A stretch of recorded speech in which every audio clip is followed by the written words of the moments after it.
बिहार में बहार है, बदली सरकार है, लेकिन नीतीश सीएम बरकरार है। मैं नीतीश कुमार सच्ची निष्ठा से। जी हां, पाला बदलने में माहिर नीतीश एक बार फिर से अपने राजनीतिक पैटर्न को कायम करते हुए लोकसभा चुनाव से ठीक पहले आरजेडी को बाय बाय कहकर चले गए हैं भारतीय जनता पार्टी के साथ। और बिहार से दिलचस्प किसी भी राज्य की राजनीति इस वक्त हो नहीं सकती। तो चलिए आज बिहार से करते हैं बात चुनाव की।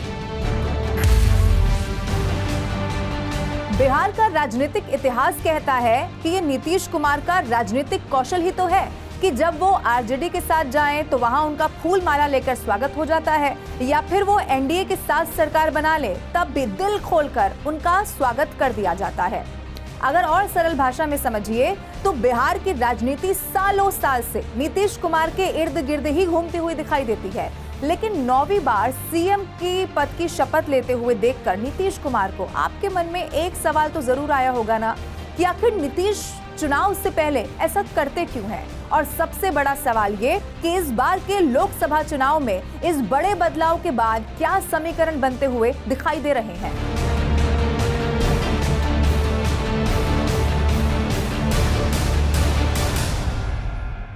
यूं तो बिहार को भी मिथिलांचल, सीमांचल, मगध और चंपारण जैसे कई हिस्सों में बांट दिया गया है, लेकिन इन सभी को मिलाकर बिहार में लोकसभा की कुल 40 सीटें हो जाती हैं।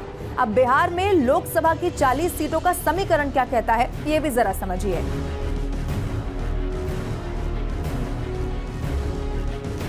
बिहार में कुल 40 लोकसभा की सीटें हैं और इन 40 सीटों को 2024 के लिए अगर आपको मुझे समझाना है तो इससे पहले 2019 में मुझे आपको ले जाना होगा और 2019 के चुनाव पर एक नजर डालनी होगी।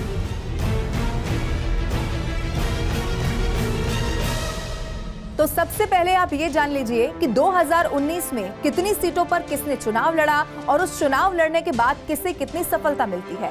2019 में भारतीय जनता पार्टी, जेडीयू और एलजेपी ने मिलकर चुनाव लड़ा था और 39 सीटों पर जीत भी दर्ज कर ली थी।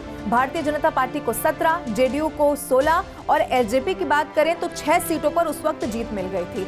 सिर्फ और सिर्फ एक किशनगंज में जेडीयू को कांग्रेस उम्मीदवार डॉक्टर मोहम्मद जावेद के हाथों से हार मिल गई थी, बाकी सारी सीटों पर जीत दर्ज कर ली थी।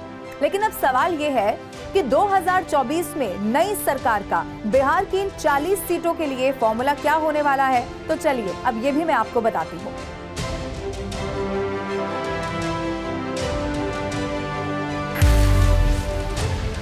विश्वसनीय सूत्र ये बताते हैं कि इस बार भारतीय जनता पार्टी 20 सीटों पर खुद चुनाव लड़ने वाली है और उसके बाद 14 से 15 सीटें जेडीयू को वो दे सकती है।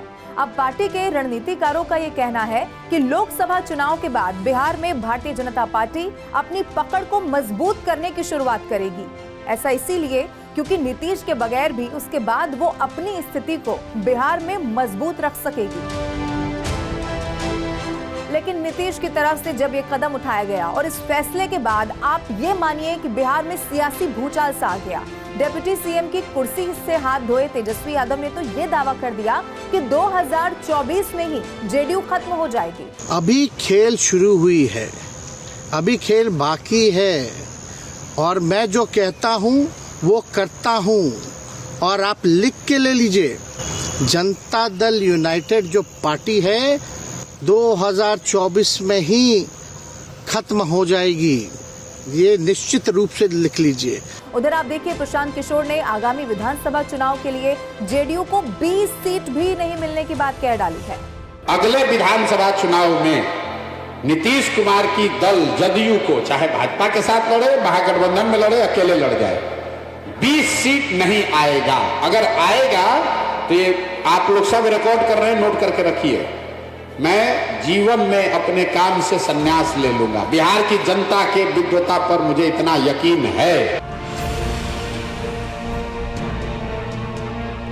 अब एक खिसियानी बिल्ली कितना भी खंबा क्यों ना नोच ले, लेकिन वास्तविकता तो ये है कि न सिर्फ नीतीश बाबू बल्कि भारतीय जनता पार्टी ने भी सारा का सारा सियासी नफा नुकसान देख लिया है और उसके बाद ही ये बड़ा कदम उठाया है। लेकिन 2024 के लिए ये जातीय मास्टर स्ट्रोक क्या कहता है, ये भी जरा आपको समझाती हूँ।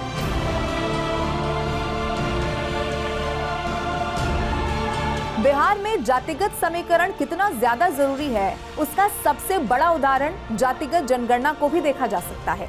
लेकिन 2024 के लिए भी इस नई सरकार के पास एक मजबूत प्लान अब तैयार दिखाई दे रहा है।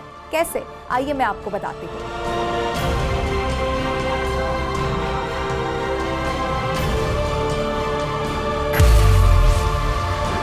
अब देखिए, बिहार में जो ये नई सरकार बनी है ना, इस नई सरकार में 2 डिप्टी सीएम मिल गए हैं। ये खबर आपने जरूर देख ली होगी। पहले हैं सम्राट चौधरी और दूसरे विजय सिन्हा। अब सबसे पहले बात सम्राट चौधरी की करते हैं, जो बिहार बीजेपी के अध्यक्ष हैं और ओबीसी कुशवाहा जाति से वो ताल्लुक रखते हैं।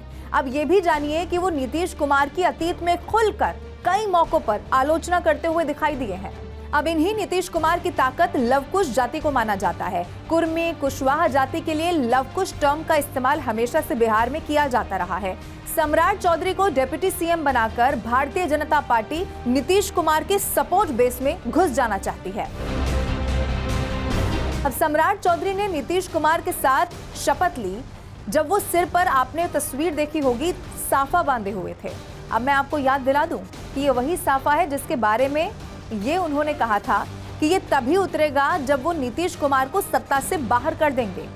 अब सम्राट चौधरी के अलावा भारतीय जनता पार्टी ने विजय सिन्हा को भी डिप्टी सीएम चुन लिया है। उनकी भी बात जरा कर लेते हैं। अब ये दोनों नेता ही नई पीढ़ी के आक्रामक नेताओं में गिने जाते हैं।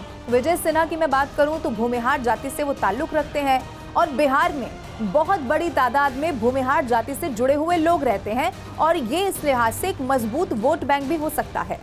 अब उन्हें डिप्टी सीएम बनाने के पीछे कारण भी यही है कि भूमिहार जाति को टारगेट कर लिया जाएगा। अब एक सबसे बड़ा सवाल जो मेरे और आपके मन में जरूर आया होगा कि आखिर इतनी मजबूत भारतीय जनता पार्टी ने 2022 में नीतीश से धोखा खाने के बावजूद कैसे आखिर नीतीश कुमार को अपने पाले में ले लिया। अब इसके कई कारण हैं जो सीधा जुड़े हुए हैं किससे, 2024 के लोकसभा चुनाव से। वो क्या कारण है, आइए जानते हैं। नीतीश कुमार 72 साल के हो चुके हैं और नीतीश अपने राजनीतिक करियर के ढलान की ओर हैं और बिना किसी मजबूत उत्तराधिकारी के वो इस वक्त हैं। अब भारतीय जनता पार्टी का ये मानना है कि इन सभी कारणों से नीतीश को किनारे करना थोड़ा आसान हो जाता है। अब इस वक्त भी मैं आपको ये बता दूं कि बिहार में जेडीयू की हालत बहुत ज्यादा अच्छी नहीं है। 243 सीटों वाले बिहार में जेडीयू के पास सिर्फ और सिर्फ 45 विधायक हैं। अगर भारतीय जनता पार्टी की बात करें तो अकेले बीजेपी के पास 78 विधायक हैं। अब अगले साल होने वाले बिहार विधानसभा चुनाव में अगर भारतीय जनता पार्टी ने जेडीयू से ज्यादा सीटें जीत ली तो फिर जानते हैं ना क्या होगा। मुख्यमंत्री की कुर्सी पर वो अपना दावा कर सकेगी और यही कहीं ना कहीं प्लानिंग भी की जा रही है। अब सूत्र तो ये भी बताते हैं कि नीतीश कुमार को सम्मानजनक निकासी दे दी जाएगी और फिर 2025 में नीतीश को केंद्र में एक बड़ी जगह दी जा सकती है। अब एक और बड़ा कारण भी मैं आपको बताती हूँ। बड़ा कारण यह है कि भारतीय जनता पार्टी जाति और पहचान से जुड़ी हुई राजनीति पर काबू पाना चाहती है। नीतीश कुमार अगर बीजेपी के पाले में रहते हैं तो कुछ दिन पहले जारी किए गए जाति सर्वे से होने वाले जो सीधा फायदा होगा उसे भारतीय जनता पार्टी उठा सकती है। अब बीजेपी के इस कदम से, यानी कि जब नीतीश कुमार यहाँ शामिल हो गए हैं भाजपा के साथ, एनडीए के साथ सरकार बना ली है बिहार में, तो इस कदम से आप जानते हैं सबसे बड़ा झटका किसको लगा है? इंडी गठबंधन को। इस गठबंधन को जोड़ने में सबसे अहम भूमिका किसकी थी? इन्हीं नीतीश कुमार की। अब कुल मिलाकर अगर मैं ये कहूँ कि बिहार में हुई राजनीतिक घटना एक बहुत बड़ा झटका है तो ये बिल्कुल गलत नहीं होगा। अतीत में सरकार चलाने के मामले में बीजेपी नीतीश कुमार के सामने चुनौती की तरह आकर नहीं खड़ी हुई है, लेकिन अब 2 ऐसे लोगों को बीजेपी ने डिप्टी सीएम बना दिया है जो नीतीश कुमार के आलोचक रहे हैं। समय समय पर कई सारी ऐसी तस्वीरें हमने देखी हैं। अब अंदर खाने एक और खबर आपको बताऊं। खबर ये भी है कि नीतीश ने फिर से सुशील मोदी को ही डिप्टी सीएम बनाने की मांग की थी, लेकिन भारतीय जनता पार्टी ने इस मांग को माना ही नहीं। अब चुनाव के लिए चला गया ये मास्टर स्ट्रोक कितना सही साबित होगा, उसके लिए इंतजार चुनाव के नतीजों तक जरूर करना होगा। लेकिन इसी तरह इन्हीं चुनावी नतीजों तक दूसरे किसी राज्य की चुनावी गणित लेकर मैं मिलूंगी आपसे अगले एपिसोड में। आप जानते हैं ना किसमें? बात चुनाव की। जी हाँ, thank you so much. I see you again.